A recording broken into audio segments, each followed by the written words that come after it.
geser jam. Apa? Jam geser.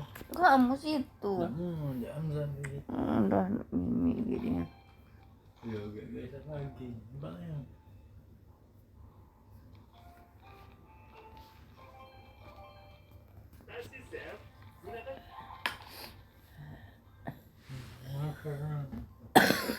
Nah. Wah, jam geser situ. Hei. Jam geser situ. Ayo. Ayo. Ai.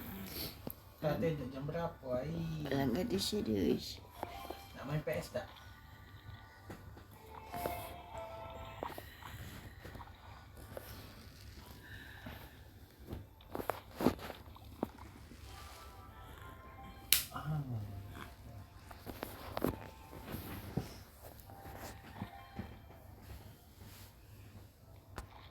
Ya, jam lah.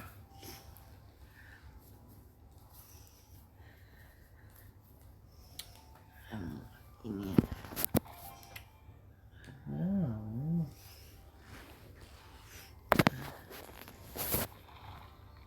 Tak usah digerak ke geli. Ya makanya di sini.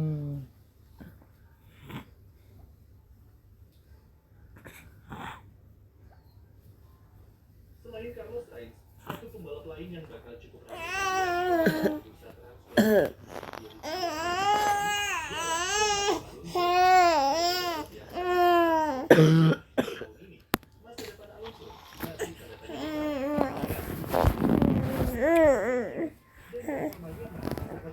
Masih nak geser dulu.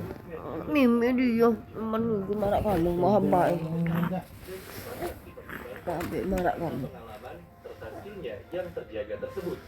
Namun di saat yang sama, pembalap Spanyol ini juga menjadi diterpa dilema karena ia harus memilih beberapa jalur karir yang kemungkinan akan jadi pelabuhan terakhirnya di F1 sebelum benar-benar pensiun nanti. Gara-gara ke situ nama telinganya diambil orang kedis. Memilih pindah kedua tim yang lebih besar, yaitu Mercedes atau Red Bull. Orang kedis Alonso ini. saat ini sedang berpikir keras untuk menentukan masa depannya di antara tiga pilihan itu, dan dia kini hanya menunggu waktu saja sebelum dia menentukan keputusan soal masa depannya di F1.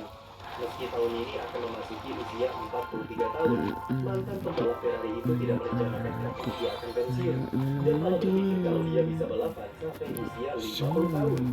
Alonso tak ingin berbalapan untuk memperpanjang karirnya saja, apalagi dengan karir F1 yang sangat intens dan padat seperti sekarang. Dia ingin punya pengalaman besar untuk tetap balapan di sirkuit selama beberapa tahun ke depan. Itulah mengapa Alonso masih berusaha untuk mencari motivasi tambahan yang bisa membuat komitmennya tetap menyala di F1 sampai tiba saatnya nanti ia akan gantung setir. Ia merasa masih mampu bersaing secara kompetitif di dunia F1 modern, dan itu sudah ia buktikan selama di Austin serta Aston Martin jika umurnya hanyalah angka. Sekarang pertanyaan terbesarnya adalah tim mana yang bisa menampung ambisi dan jiwa muda Alonso yang tak habis-habis itu. Bertahan di Aston Martin jelas merupakan pilihan yang realistis bagi Alonso. Aston Martin menjadikan Alonso sebagai aset yang sangat berharga dan prioritas utama mereka untuk jadi pemimpin tim selama era transisi menuju F1 2026. Orang kedis ini. Karena memang posisinya di dalam tim sangatlah dihormati. Aston Martin sudah berada di jalan yang benar untuk bertransformasi menjadi tim besar di masa depan, seperti pabrik baru yang akan bekerja 100% di 2025. Perekrutan engineer bersakap sampai hadirnya mesin Honda di regulasi baru nanti. Hal itulah yang akan disodorkan kepada Alonso supaya dia mau bermain di tim untuk tersebut dan membimbing mereka selama masa transisi. Namun kembali lagi ke faktor yang kami sebut di awal tadi, Alonso membutuhkan sesuatu yang baru untuk meyakinkan bermain baik sesuatu yang bisa meningkatkan motivasinya untuk tetap balapan di F1, yaitu kembali bersaing di papan atas secara reguler.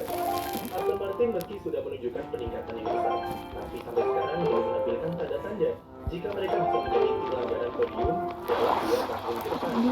Awal musim 2024 saja, mereka tidak bisa mengulangi tren positif tahun lalu yang bisa mendapat podium dalam 3 tahun tertunda. Itulah yang jadi penghambat negosiasi antara Alonso dengan Aston Martin. Aston Martin diyakini sudah berinisiatif untuk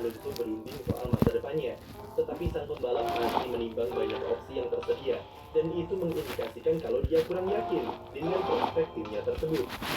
Prospek yang diberikan oleh Alpine, ia anggap sama seperti Alpine dulu. Perbedaannya adalah output yang dihasilkan lebih baik dengan manajemen yang jelas. Tapi kemungkinan akan sampai pada titik di mana tim tidak membuat kemajuan yang signifikan selama berbulan-bulan, dan hal itu mulai membuat Alonso kehilangan energi. Ketika di Alpine, faktor manajemen yang buruk dan pensiunnya Sebastian Vettel yang membuka pintu Alonso untuk minggat hijrah ke Aston Martin. Kali ini pintu keluarnya kembali terbuka lumayan lebar karena ia diincar oleh dua tim besar papan atas di F1, yaitu Mercedes dan Red Bull. Dan di situasi seperti inilah, Fernando Alonso akan sulit ditebak soal kelanjutannya selanjutnya. Kami pernah mention ini di video sebelumnya, jika Alonso bisa jadi pilihan yang rasional bagi Toto, kalau dia ingin mencari pengganti Lewis Hamilton, namun tidak mau ambil resiko terlalu besar bagi Kimi Antonelli. Alonso jadi opsi karena usianya yang sudah kepala 4. Pastinya dia akan segera pensiun dalam waktu dekat, dan celah itulah yang bisa dimanfaatkan untuk memberinya kontrak jangka pendek. Seperti yang kita tahu, keberadaan Kimi Antonelli membuat siapapun yang akan jadi pengganti Hamilton tidak bisa dikontrak jangka panjang. George Russell, meskipun performanya masih fluktuatif dan belum bisa dijadikan leader yang paten di Mercedes, namun posisinya di tim sangat kuat dengan backingan bos besar di Jerman. Hal itu membuat nama Alonso mencuat ke permukaan sebagai calon pengisi kursi di tim Mercedes pada 2025 nanti. Pertanyaannya adalah, bisakah Toto Wolff memboyong Alonso ke Mercedes? Jika Toto memang berniat merekrutnya, maka proses negosiasi harus berjalan setegas mungkin dan berhati-hati. Mercedes tidak bisa pelin-pelan ketika menjalin kerjasama dengan pembalap seperti Alonso, atau malah nanti kena batunya seperti yang dialami oleh Alpine. Alonso adalah tipe pembalap yang jika sudah menaruh kepercayaan dan mendapatkan respect penuh dari lingkungan di sekitarnya, maka dia akan membalasnya dengan penampilan serta komitmen 100% ketika balapan.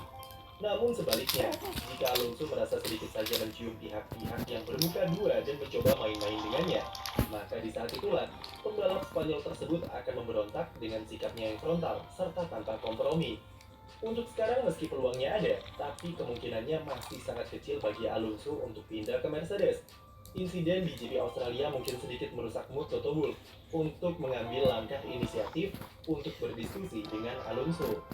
Apalagi dengan kondisi Mercedes yang masih ngos-ngosan dengan performa mobilnya sendiri, mungkin Alonso akan melihat situasi terlebih dulu dengan opsi lain yang ia punya. Dan di saat itulah Red Bull kemudian muncul sebagai kandidat yang menggiurkan bagi Alonso.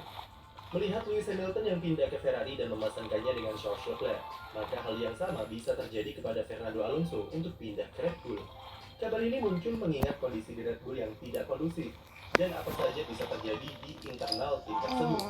Fernando Alonso bisa jadi memanfaatkan situasi itu, curi-curi perhatian untuk dipertimbangkan Red Bull menjadi pembalap pada 2025 nanti, entah sebagai pengganti Max Verstappen ataupun pengganti Sergio Perez.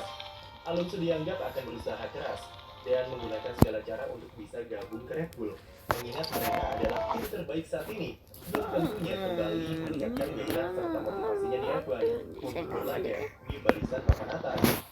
Apalagi dengan ketidakpastian hubungan Red Bull dan Verstappen yang sedang melanda sekarang, mungkin situasi akan berpihak ke peraih 2 kali juara dunia tersebut.